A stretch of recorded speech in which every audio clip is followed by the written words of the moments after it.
These are not arguments. This is a fantasy that this guy is having about the state of America, and it is a fantasy that justifies violence. I want to show you how powerful the culture is, what the culture has been for the last 30 years, by looking at a movie that just came out.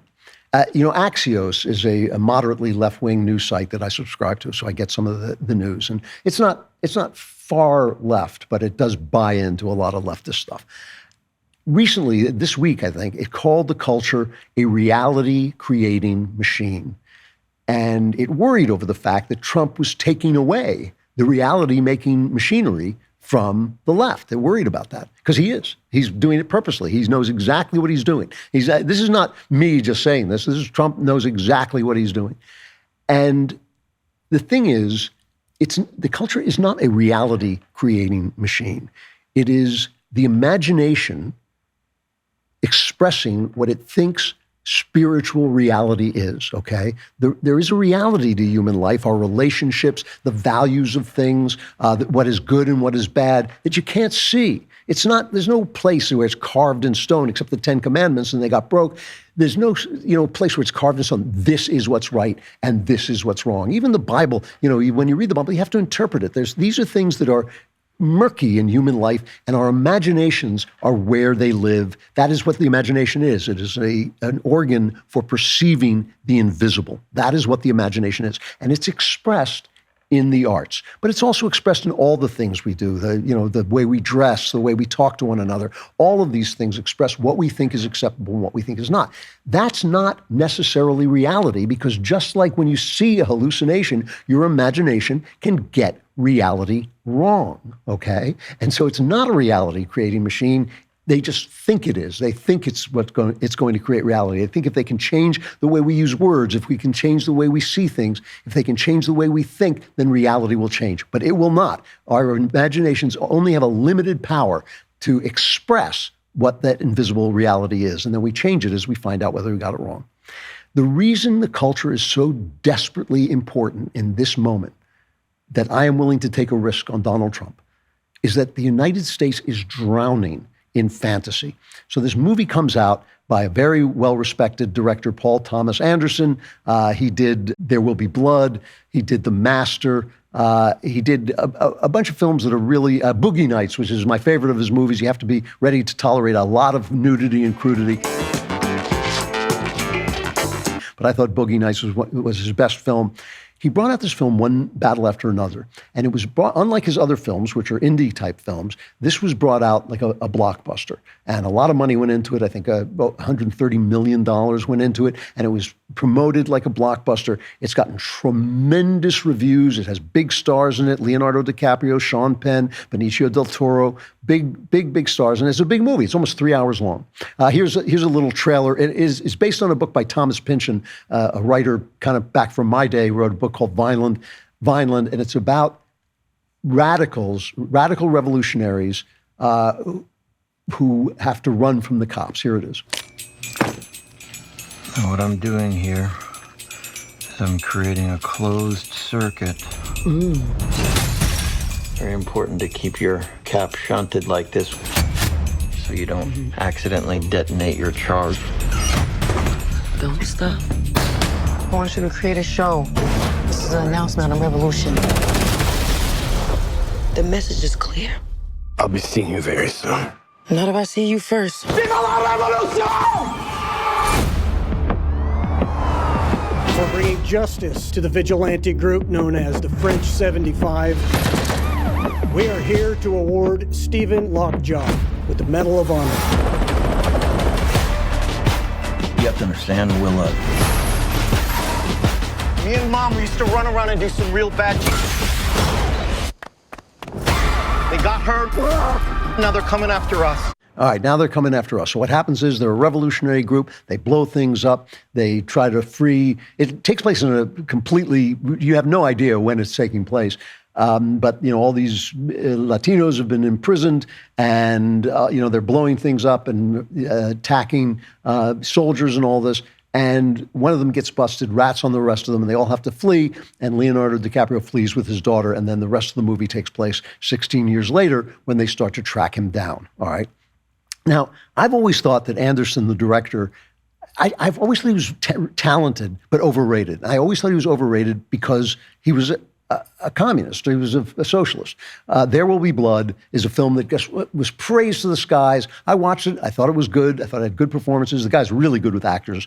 And I thought, yeah, it's being overpraised because it's communist. Same thing with this movie. It is being praised to the sky. It's a good movie. It's entertaining. Got some funny bits. It's like every movie now. It's an hour too long. Sean Penn is in it, one of the greatest actors of his generation, also like a crazy man who supported terrorism and communism. DiCaprio is very funny in it and all this stuff. Listen to this review from Hollywood Reporter. Now, Hollywood Reporter, I'm always telling you about Publishers Weekly, who called my novel, After That the Dark, brilliant. You should have pre-ordered it by now. You've had plenty of time. Don't stop. The Hollywood Reporter is the Publisher Weekly of Hollywood. Variety, the same. These are trade papers where they write reviews for the people in the business, okay? This is by a guy named Richard Newby, who freelances for HR. And he says, the reception to One Battle After Another comes as no surprise. He's saying it's ecstatic, which is not entirely true. It is the first movie that Anderson made that has made money, and it's done well, but the reviews have been better than, people aren't really talking about it that much, except on this left-wing culture. And they are overpraising it because it romanticizes left-wing violence. There's no question about this. It doesn't show the leftists as being perfect. It shows them being flawed. It makes fun of them. But their violence is trying to change the world, and that is a good thing because we're living in this America of this oppressive, tyrannical America. And this is what the reviewer in Hollywood Reporter, Richard Newby, says. He says, this is a film that has its finger on the pulse of America and shines a light on unspoken truths about our desire for change and the costs to get us there. Many are too afraid to fully commit ourselves to changing it.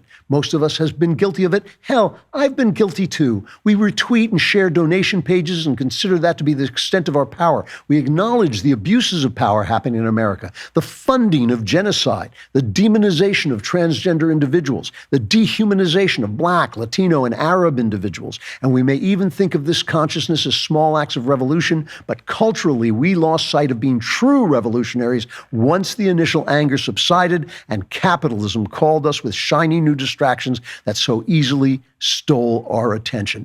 This is calling for violence, which the left does all the time. There are violent right-wingers. There are crazy right-wingers. There are anti-Semitic right-wingers. You have heard me call all of them out on this very program, but the left is violent all the time because this is the way they think. They talk about funding of genocide. What are they talking about? They're talking about the Israelis trying not to have genocide committed against them. That's what they're talking about. They're talking about dehumanizing. I mean, the writer himself is Black. Is he dehumanized? I mean, he seems to be doing pretty well. They're talking about the dehumanization of Latinos who voted for Trump. Almost 50% of Latinos voted for Trump. Did they just miss the fact that they had been dehumanized? These are not arguments. This is a fantasy that this guy is having about the state of America, and it is a fantasy that justifies violence. We all know it because every single one of us who has gone to speak on a college campus has been chased from pillar to post and endangered and has to have bodyguards and has to have police presence, which no left-winger going onto a campus has to have. The demonization of transgender individuals consists of saying that you can't change your sex, which is scientifically the case, okay? That's not demonizing anybody. I've seen Ben Shapiro sit down and talk to a transgender person because he felt he spoke to him too harshly about the fact that he wasn't a woman. It's not demonizing anybody. It's just telling the bloody truth. You don't have a revolution to get rid of the bloody truth, but you do if you're drowning in fantasy. And this country is drowning in fantasy after 30 years of the left owning the means of producing reality. I mean, there's just been a poll that 50% of people who self-identified as left of center believe it is somewhat justified to murder prominent billionaires. 50%, almost 50%. 50% of people who self-identified as left of center. That imagination capture will continue into a new generation unless we take the culture back, because it doesn't matter if you lower taxes. It doesn't matter if you get rid of regulations. If these kids are pouring into schools and into movie theaters and into bookstores where this is the story they are being told. It doesn't matter what your triumphs are in the political sphere, because the new generations will come up thinking this is the way the country is. The message of this movie, One Battle After Another, is we revolutionaries, in the book they're from the 1960s, which makes more sense, but the basic message of the movie is we failed to change the world, but you young people can now change the world, and off the young people go to do the violence that didn't work before.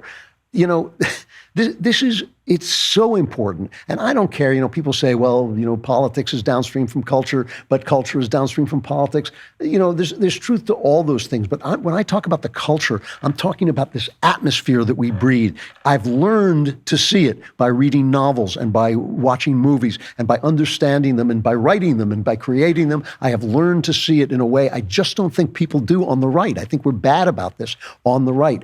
But that's not what the culture is. The novels aren't culture.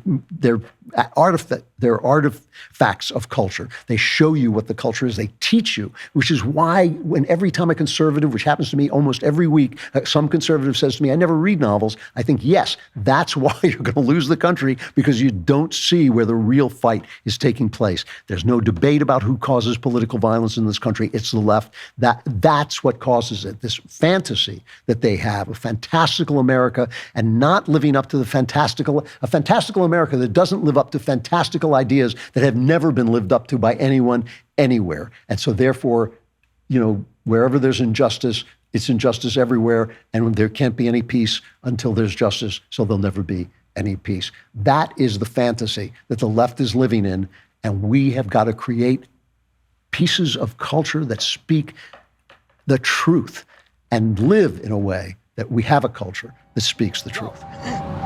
Go! Forward! Go forward!